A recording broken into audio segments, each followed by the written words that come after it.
Hello and welcome everyone. My name is Janet Melody. I'm working through the workbook A Course in Miracles and today I'm on lesson 259. If this is your first time to the channel, welcome. You'll probably know what's required of the practice, but if you don't, then go to lesson 251 and you will see all information there. Or there are links under this video so you can read up on exactly what's required. So I'm going to get straight into today's lesson, which is all about sin. And yeah, let us begin. Let me remember that there is no sin. Sin is the only thought that makes the goal of God seem unattainable. What else could blind us to the obvious and make the strange and the distorted seem more clear? What else but sin engenders our attacks?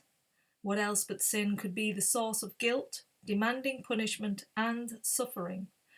And what but sin could be the source of fear, obscuring God's creation, giving love the attributes of fear and of attack? Father, I would not be insane today. I would not be afraid of love, nor seek for refuge in its opposite. For love can have no opposite.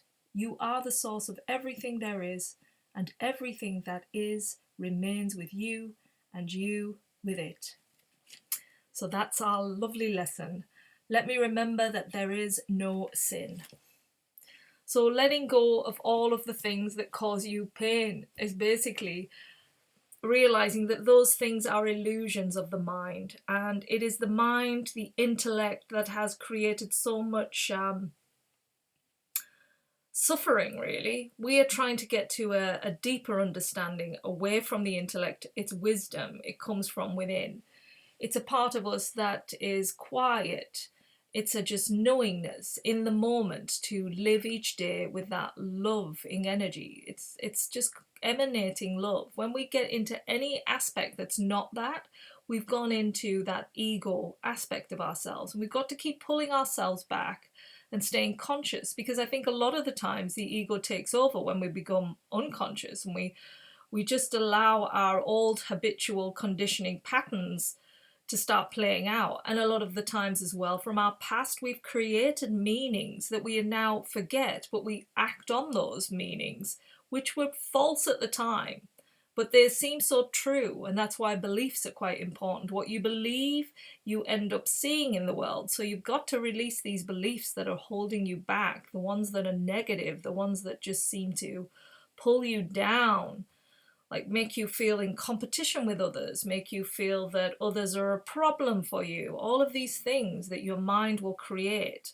that maybe it just constantly picks on you all the time. Your mind is constantly putting yourself down, that you're not good enough and all this.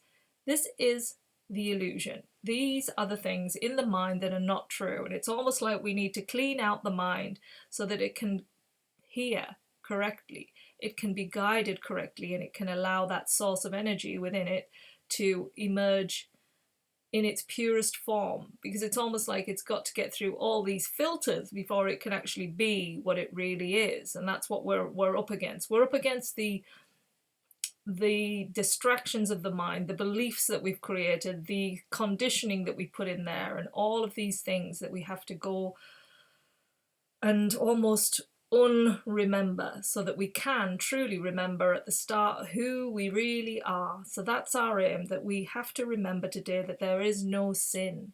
Those things were created by the ego, the identity, the things that we are locked onto. Anything that sees others as separate or things outside as a problem, it's not true. It's an illusion. Keep reminding yourselves of all of these things. You know, how are you going to go about your day to day realizing that when you're feeling pulled downwards, you've gone off your natural course? Because you should always be in a place of balance, in a place of love, in a place, and it seems like, how can you stay like that all the time? That's by going to the source within you for where you're meant to be, for how you're meant to operate in your day, you know, not from the mind, which will say you need to be doing this, you need to have this is like, and creating a lot of chaos up there. If you can be less in the head and more in the heart, you are on course with this wonderful course. So Have a beautiful day practicing. I wish you well on your journey and may lots of things unfold for you today. Okay, take care. Thanks for listening. Bye.